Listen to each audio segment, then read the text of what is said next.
Every time you write a piece of code, two questions matter more than almost anything else. How much time will it take to run? And how much memory will it use? This is what complexity analysis is all about. Imagine you have two ways to search for a name in a phone book. One way checks every single page, one by one. The other splits the book in half each time. Both work. But one scales far better as the phone book grows. Time complexity measures how the runtime of an algorithm grows as the size of the input grows. Space complexity measures how the memory usage grows. We don't care about exact seconds or exact bytes. We care about the growth pattern. To describe this growth pattern, computer scientists use what's called asymptotic notation. The most common one you'll see everywhere is Big O notation. Big O notation describes the upper bound of an algorithm's growth rate. In simple terms, it answers the question, in the worst case, how slow can this get? Let's start with the simplest case. O of 1, called constant time. No matter how large the input is, the operation takes the same amount of time. Accessing an array element by its index is a perfect example. Next is O of log n, logarithmic time. This happens when an algorithm cuts the problem size in half with every step. Binary search is the textbook example. Searching a billion items takes roughly 30 steps, not a billion. O of n, linear time, means the runtime grows directly in proportion to the input size. If you double the input, you double the work. A simple loop that checks every element falls into this category. O of n log n shows up in efficient sorting algorithms like merge sort and quick sort. It's slightly worse than linear, but dramatically better than what comes next. O of n squared, quadratic time. This typically happens with nested loops, where for every element, you loop through every other element again.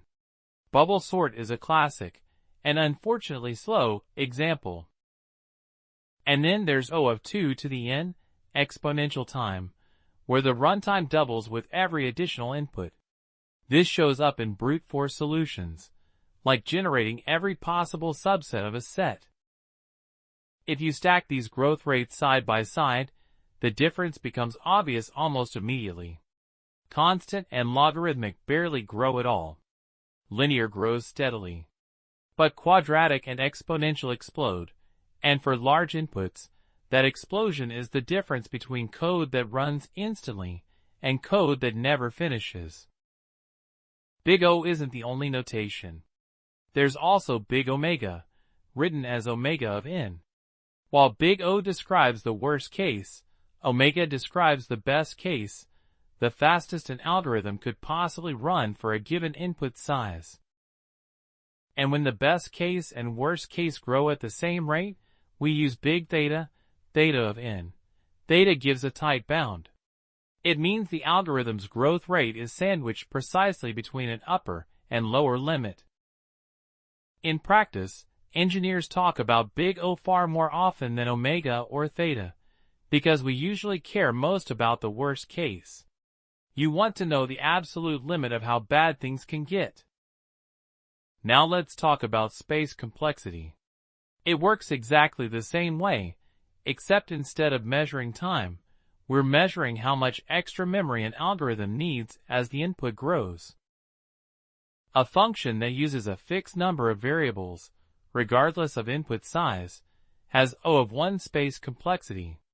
But a function that creates a new array the same size as the input has O of n space complexity. This matters a lot with recursion. Every recursive call adds a new frame to the call stack. A recursive function that calls itself n times uses O of n space, even if it doesn't create a single array. Often in algorithm design, you face a trade-off.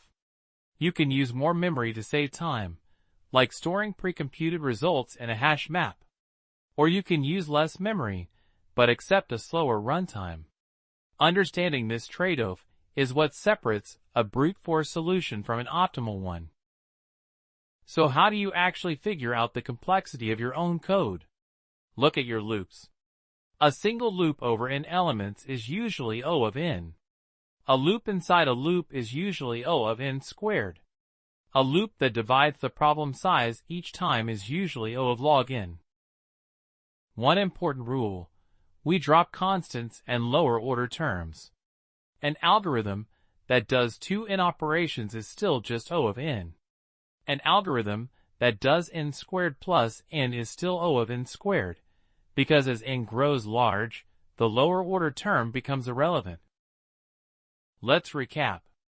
Time complexity tells you how runtime scales with input size. Space complexity tells you how memory scales. Big O gives the worst case. Omega gives the best case.